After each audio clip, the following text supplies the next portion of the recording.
Assalamualaikum, kembali lagi ke pembelajaran IPS. Materi kita kali ini adalah tentang perubahan sosial budaya dan globalisasi. Kita bahas dulu pengertian perubahan sosial. Perubahan sosial menurut Max Weber adalah perubahan situasi dalam masyarakat sebagai akibat dari adanya ketidaksesuaian unsur-unsur di dalamnya. Sedangkan menurut Selo Sumarjan, perubahan sosial adalah perubahan pada lembaga-lembaga kemasyarakatan dalam suatu masyarakat yang mempengaruhi sistem sosial termasuk di dalamnya nilai-nilai, sikap, dan pola perilaku antara kelompok dalam masyarakat. Setiap unsur di dalam masyarakat pasti mengalami perubahan sosial. Perubahan sosial dapat meliputi perubahan nilai-nilai, norma, teknologi, dan interaksi sosial.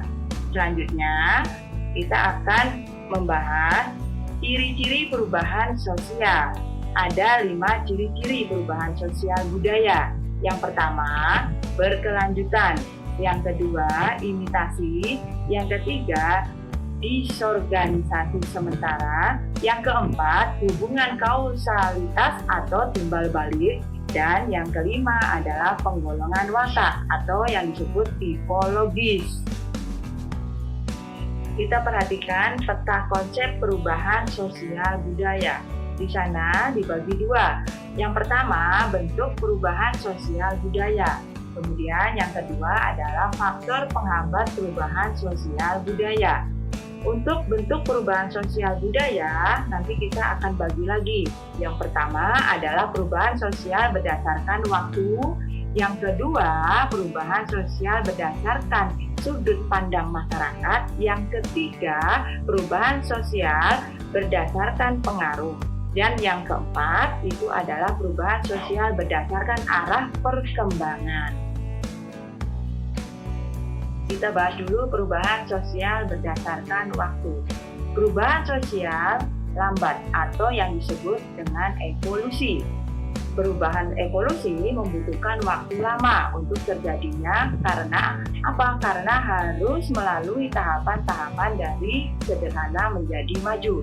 Contohnya, yang terjadi pada suku Anak Dalam atau suku Kubu di Jambi. Mereka dulu sangat menolak berbagai perubahan sosial yang ada. Tetapi perlahan mereka mulai menerima ilmu pengetahuan dengan mengizinkan banyak relawan dan peneliti untuk mengajarkan membaca, menulis, dan berhitung pada anak-anak. Meskipun demikian, sampai hari ini mereka masih mematuhi hukum adatnya.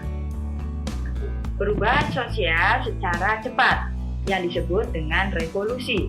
Revolusi adalah sebutan bagi perubahan yang berlangsung dengan sangat cepat. Revolusi mengubah dasar dari kehidupan pokok di masyarakat. Salah satunya contohnya adalah pernah mengubah dunia. Revolusi industri di Eropa. Saat itu pabrik yang bekerja dengan alat tradisional diganti dengan mesin-mesin besar. Syarat terjadinya evolusi harus ada tujuan konkret yang dapat dicapai. Artinya, tujuan itu dapat dilihat oleh masyarakat dan dilengkapi oleh suatu ideologi tertentu. Syarat terjadinya revolusi. Yang pertama, adanya seorang pemimpin. Yang kedua, ada keinginan dari masyarakat untuk mengadakan perubahan. Yang ketiga, ada momentum yang tepat untuk mengadakan revolusi, yaitu ketika keadaan sudah tepat dan baik untuk mengadakan suatu gerakan.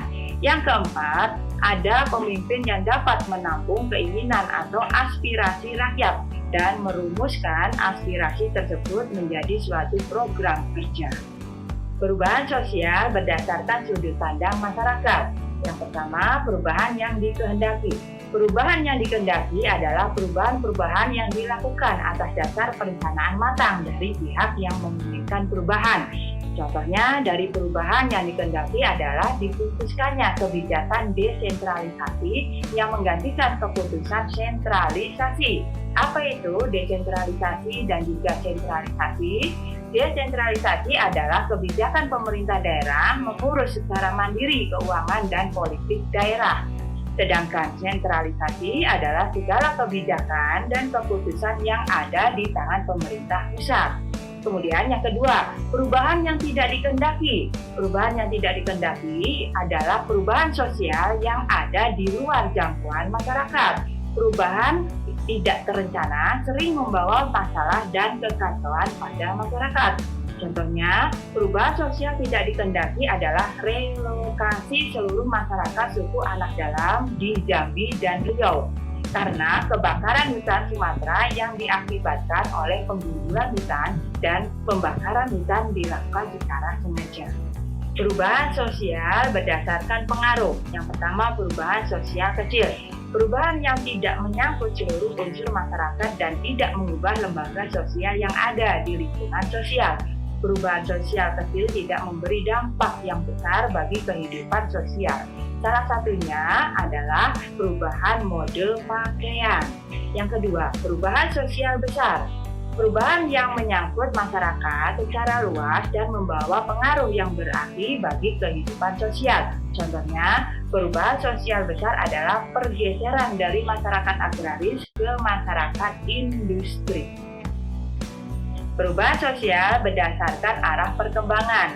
Yang pertama, perubahan sosial progres. Suatu perubahan sosial yang menuju ke arah kemajuan, sehingga memberikan keuntungan bagi kehidupan masyarakat. Contohnya, yaitu meningkatnya perkembangan listrik hingga ke pelosok desa, semakin canggih dan berkembangnya teknologi dan yang lain-lainnya.